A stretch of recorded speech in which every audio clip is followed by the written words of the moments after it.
चलिए बच्चों, तो कंपैरिजन ऑफ फ्रैक्शन हम सीख रहे हैं और कंपैरिजन ऑफ फ्रैक्शन में 3 केसेस मैं आपको बता रहा हूं जब से हमारी एक्सरसाइज चली है कंपैरिजन ऑफ फ्रैक्शन की। तो 3 केसेस क्या हैं, फिर से एक बार उनको रिवाइज कर लेते हैं कि फ्रैक्शन का कंपैरिजन करने के लिए हमें क्या चेक करना होता है। सबसे पहले तो मान लीजिए 2 फ्रैक्शन है आपके पास कोई से इस तरह से, और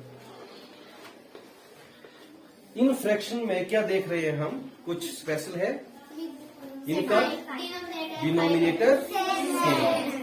तो डिनोमिनेटर सेम है, ऐसे फ्रैक्शन जिनके डिनोमिनेटर सेम हो सारे फ्रैक्शन के, इन फ्रैक्शन को हम बोलते हैं लाइक फ्रैक्शन। अगर डिनोमिनेटर सेम है सभी के तो क्या बोलेंगे इनको, लाइक फ्रैक्शन। और डिनोमिनेटर इनके क्या है, कम है ना। डिनोमिनेटर बड़ा है, न्यूमिनेटर कम है। डिनोमिनेटर बड़ा है, इसका न्यूमिनेटर कम है। तो कौन सा फ्रैक्शन बन गया ये, न्यूमिनेटर कम है तो प्रॉपर फ्रैक्शन, न्यूमिनेटर कम है तो क्या बोलते हैं इसको, प्रॉपर फ्रैक्शन। तो प्रॉपर फ्रैक्शन का कर रहे हैं हम कंपैरिजन। डिनोमिनेटर है इसके सेम, लाइक फ्रैक्शन है, तो इसमें हमें सिर्फ चेक करना होता है न्यूमिनेटर। अगर न्यूमिनेटर बड़ा है तो ये फ्रैक्शन बड़ा होगा, न्यूमिनेटर बड़ा तो फ्रैक्शन बड़ा। अब हमने कंपैरिजन करने के लिए 3 सिंबल्स का यूज करना है। अगर फ्रैक्शन बड़ा है तो उसकी तरफ को इस सिंबल का मुंह खुला होगा। तो ये सिंबल बताता है कि ये वाला जो साइड है वो क्या है, बड़ा है। और जिस तरफ को मुंह इसका बंद है सिंबल का, वो वाला फ्रैक्शन छोटा। तो ये केस 1 बोल रहे हैं हम इसको। केस 1 में क्या पहचान है कि डिनोमिनेटर सारे क्या होंगे, सेम। तो इस तरह के जितने भी क्वेश्चन होंगे ना आपके कि डिनोमिनेटर सेम है, आपने बताना है फ्रैक्शन कौन सा बड़ा है कौन सा छोटा। तो आपने सिर्फ इसके न्यूमिनेटर कंपेयर करते हैं, न्यूमिनेटर का कंपैरिजन करना है, जिसका न्यूमिनेटर बड़ा है वो वाला फ्रैक्शन बड़ा है। अब केस 2 देखते हैं। अब केस 2 में क्या है कि इस तरह का कोई फ्रैक्शन हम मान लेते हैं।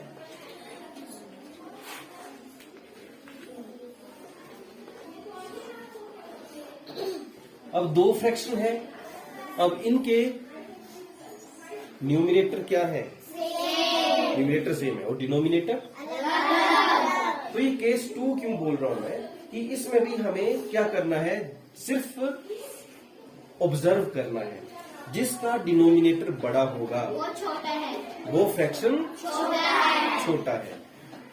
तो पिछले 3-4 दिनों से हम यही समझ रहे हैं कि किस तरह से फ्रैक्शन का न्यूमिनेटर और डिनोमिनेटर रोल प्ले करता है उस फ्रैक्शन का छोटा होने में या बड़ा होने में, है ना। समझ रहे हैं हम इस बात को।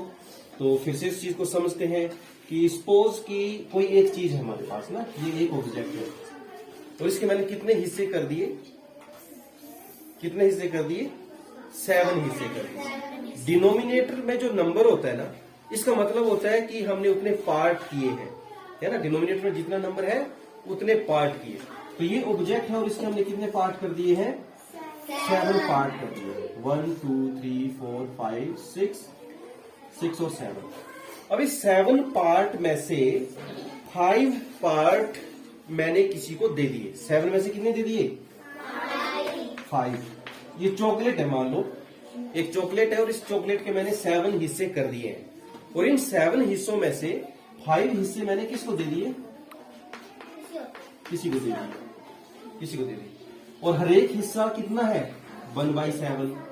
Every part is equal to 1/7। समझा रही बात की नहीं आ रही है? क्योंकि ये एक चॉकलेट थी और मैंने इस एक चॉकलेट के कितने हिस्से कर दिए हैं, 7 पार्ट कर दिए हैं। तो इन 7 पार्ट में से किसी को एक पार्ट दूंगा तो कितना दिया उसको मैंने, 1/7 दिया। 2 पार्ट दिए तो कितना दिया, 2/7। और अगर 5 पार्ट दिए मैंने किसी को 5/7 दिया। समझा रही बात की नहीं आ रही? अभी इस फ्रैक्शन को देखो, कितने पार्ट है इसके, अच्छा, आपने जब क्वेश्चन सोल्व करना ना अपनी नोटबुक पर, तो इसको बनाने की जरूरत नहीं है। ये आपने एक बार बना लेना अपनी रफ कॉपी पर समझने के लिए, ठीक है। वैसे 2-3 बार हम पहले भी इस चीज को प्रैक्टिस कर चुके हैं, है ना। याद रहा है कि नहीं रहा है? 4th क्लास याद है। तो अभी मैं आपको रिवाइज करवा रहा हूँ, फिर से नोट कर लो। जितनी बार आप इंटरेक्ट करते हैं चीजों के साथ, जितनी बार आप खुद करते हैं अपने हाथ से, उतनी टाइम वो आपके दिमाग में फीड होता जाता है, आपकी मेमोरी में वो फिर हमेशा के लिए स्टोर हो जाएगा। तो ज्यादा से ज्यादा क्या करना है आपको? प्रैक्टिस करना है। अच्छा, ये बात समझाई क्या बोला मैंने? कि कोई एक चॉकलेट थी, 7 पार्ट में डिवाइड करी, और एक पार्ट कितना हुआ इसका? 1/7। अब यहाँ कितना है डिवाइड में? डिनोमिनेटर में कितना है? 6। तो इसका मतलब है कि जो चॉकलेट है हमने उसके कितने पार्ट कर दिए? 1 2 3 4 5 6 part, and every single part is equal, है ना। ऐसा नहीं कि एक बड़ा एक छोटा है, उसी को हम इक्वली डिवाइड बोलेंगे ना, कि अगर सारे पार्ट इक्वल हैं तब हम बोलेंगे कि ये क्या हुआ? बराबर बराबर है सारे हिस्से। अदरवाइज मैं एक बड़ा करूं एक छोटा करूं तो आप तो लड़ पड़ोगे आपस में कि इसको ज्यादा दे दी मुझे कम दे दी, ऐसा होगा? ठीक है, तो लड़ना नहीं है ना। तो इसलिए क्या किया हमने? सारे हिस्से क्या किए? बराबर। और every single part is how much? 1/6, क्योंकि हमने क्या किया? इसको 6 पार्ट्स में डिवाइड कर दिया। तो ये चॉकलेट हमने 7 हिस्सों में बांटी, और ये चॉकलेट कितने हिस्सों में बांटी? 6 हिस्सों में बांटी।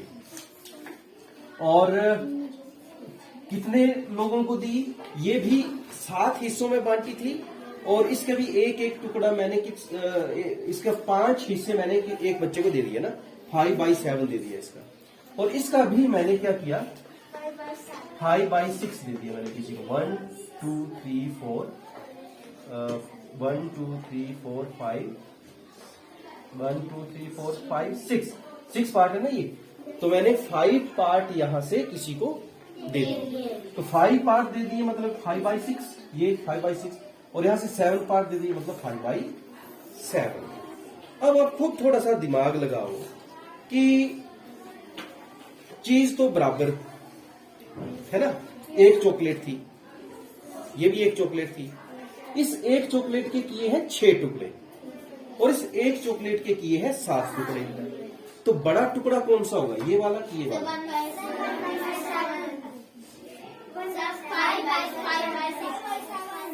अरे पहले बन की बात करो ना। मैंने एक चॉकलेट के किए हैं 7 टुकड़े, और इस चॉकलेट के किए हैं मैंने 6 टुकड़े। तो कौन सा टुकड़ा बड़ा होगा? 7/6। समझ रही? सबको बात समझ आ रही है ना। यहाँ ये कम लोग हैं बांटने वाले। अब जैसे एक चॉकलेट है, ये 6 लोग बांटेंगे, और ये एक चॉकलेट 7 लोग बांटेंगे।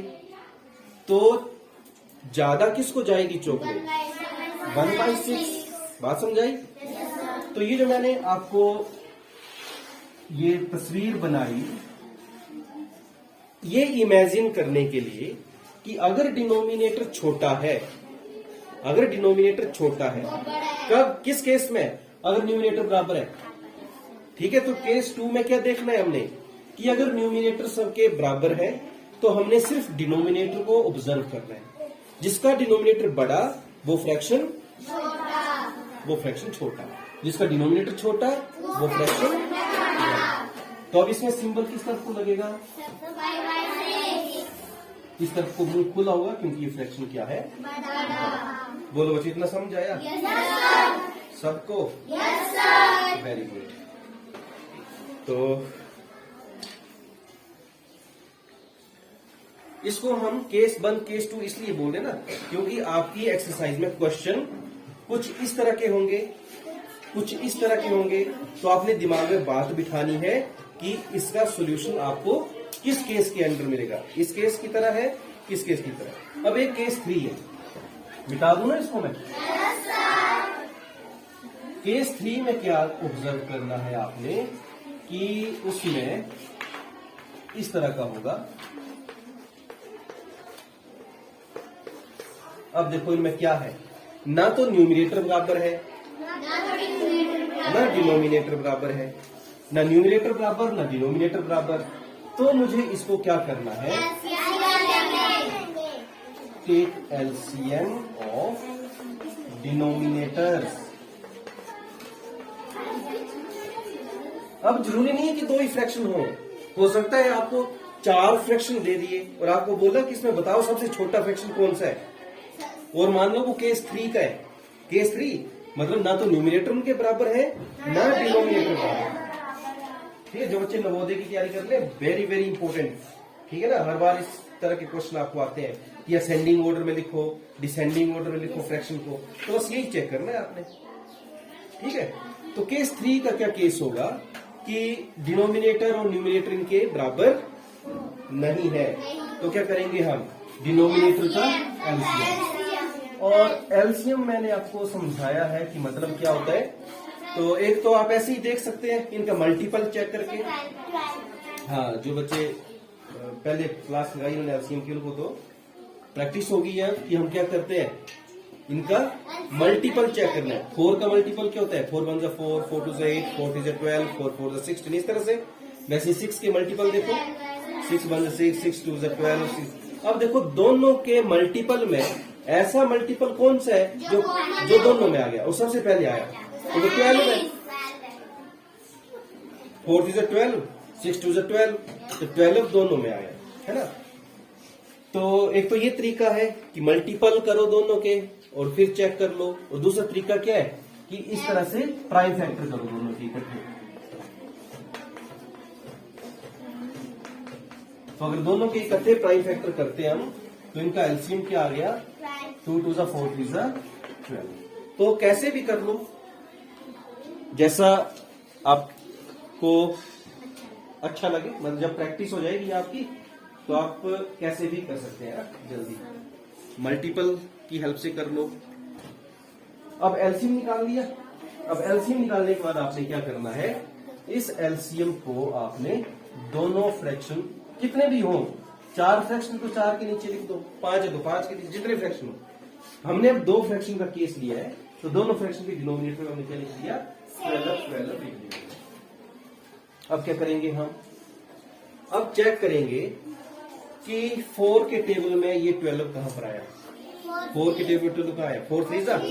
अब इस 3 को आपने क्या करना है, न्यूमिनेटर के साथ मल्टीप्लाई करना है, ये बात याद रखनी है। अब 6 के टेबल में 12 का आता है 2 में, तो इस 2 को आपने इसके न्यूमिनेटर में मल्टीप्लाई करना है। तो अब ये बन गया 9/12 और यहां पर बन गया ये 10/12। अब देखो ये कौन सा केस बन गया, केस 1 की तरह बन गया ना ये जिनके डिनोमिनेटर क्या हो गए, अब सेम। तो हमने क्या चेक करना है, न्यूमिनेटर, जिसका न्यूमिनेटर बड़ा वो फ्रैक्शन बड़ा। तो कौन सा फ्रैक्शन बड़ा इसमें, 10/12। ये मतलब ये वाला फ्रैक्शन। बोलो बच्चों, समझ आया कि नहीं आया? yes, sir। कोई ऐसा बच्चा जिसको पता नहीं लगा? रणवीर, कॉपी दिखाओ।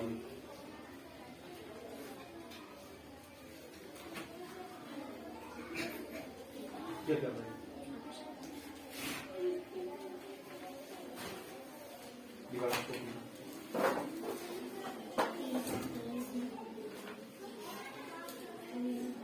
साफ सुथरा कर लो।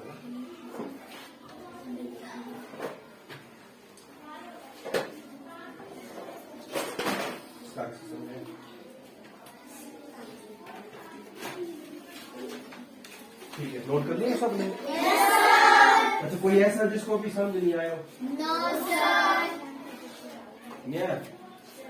आ गया, ठीक है। अच्छा, अब एक्सरसाइज के क्वेश्चन देखते हैं, ठीक है।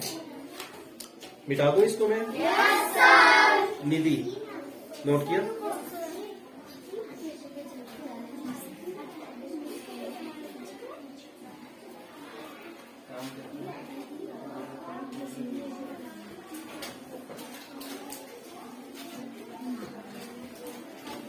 चलिए, अब हम करते हैं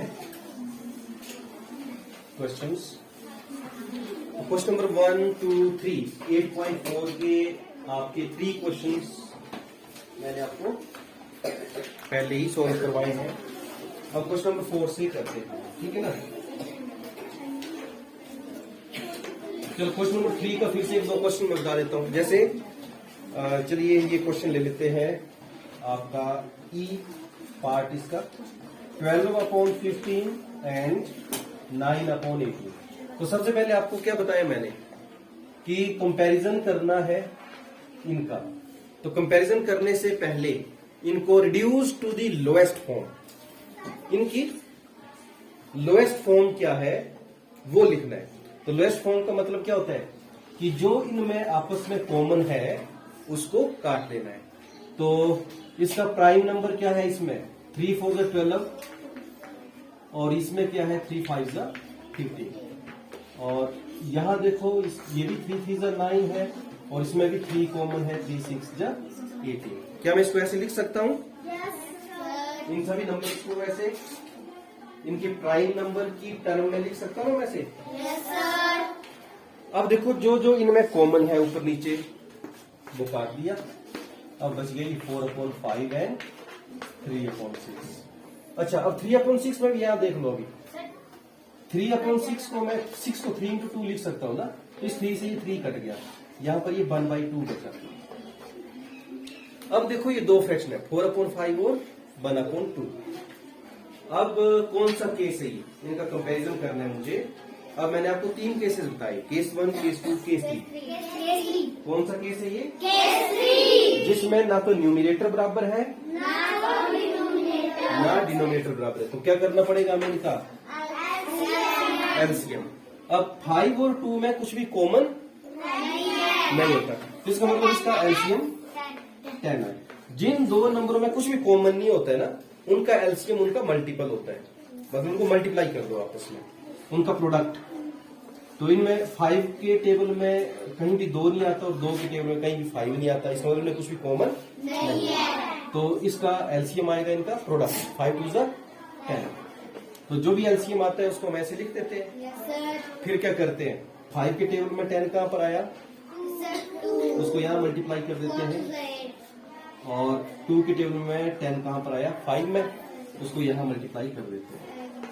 करते हैं ऐसा? चलो मैं इसको ऐसे लिख देता हूँ, आपको पता रहे कि 8 कहां से आया। तो 8/10 यहाँ पर आया 5/10। अब बताइए कौन सा फ्रैक्शन बड़ा है? 8/10 बड़ा है, मतलब ये वाला पार्ट इसका बड़ा है। तो इस तरह से जो इसका ये सॉल्व करने का जो है ना, ये सॉल्यूशन जो करना है, तो आपने फेयर कॉपी में ही करना है इसको। ऐसा नहीं कि आपने आंसर लिखे हैं फेयर कॉपी में और इसको सॉल्व किया है कहीं दूसरी जगह पर, साथ के साथ करना है। इसी तरह से आपने बाकी क्वेश्चंस करने हैं इसके। तो प्रैक्टिस करोगे तभी होगा ये, ठीक है ना? मिटा दूं ना इसको मैं?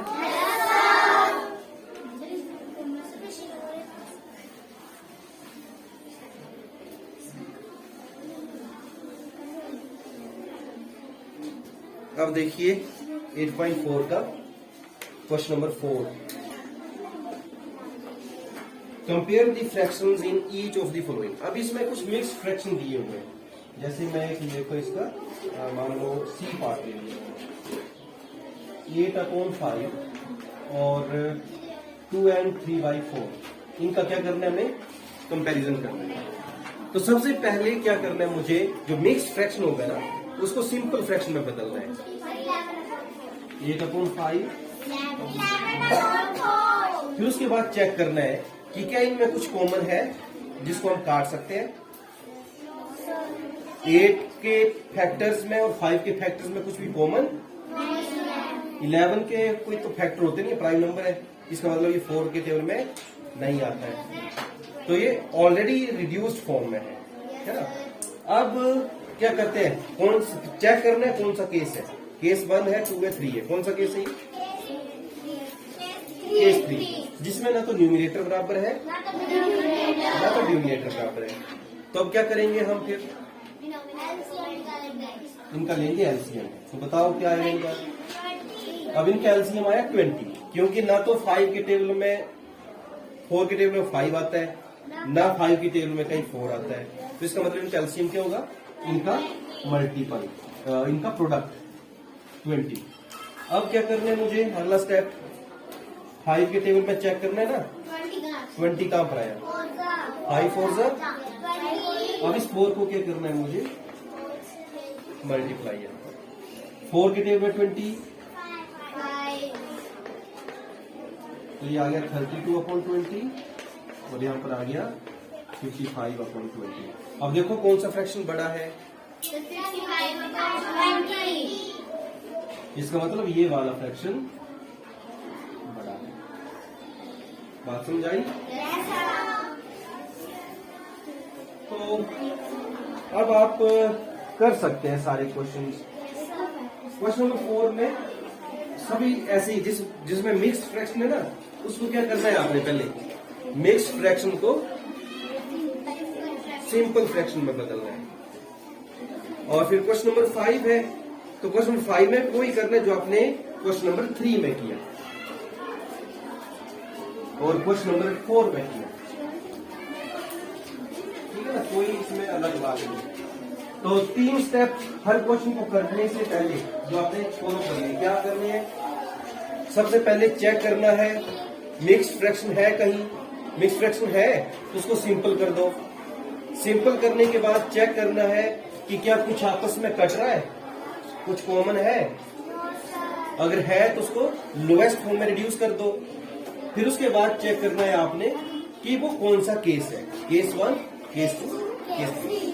अगर केस 3 हुआ तो आपने उनके एलसीएम लेना है और फिर उसको इस तरह से सॉल्व करना है। कर लोगे आप? तो आज आपका 8.4 एक्सरसाइज कंप्लीट हो चुका है। आपने इसको होमवर्क को कंप्लीट कर लेना है।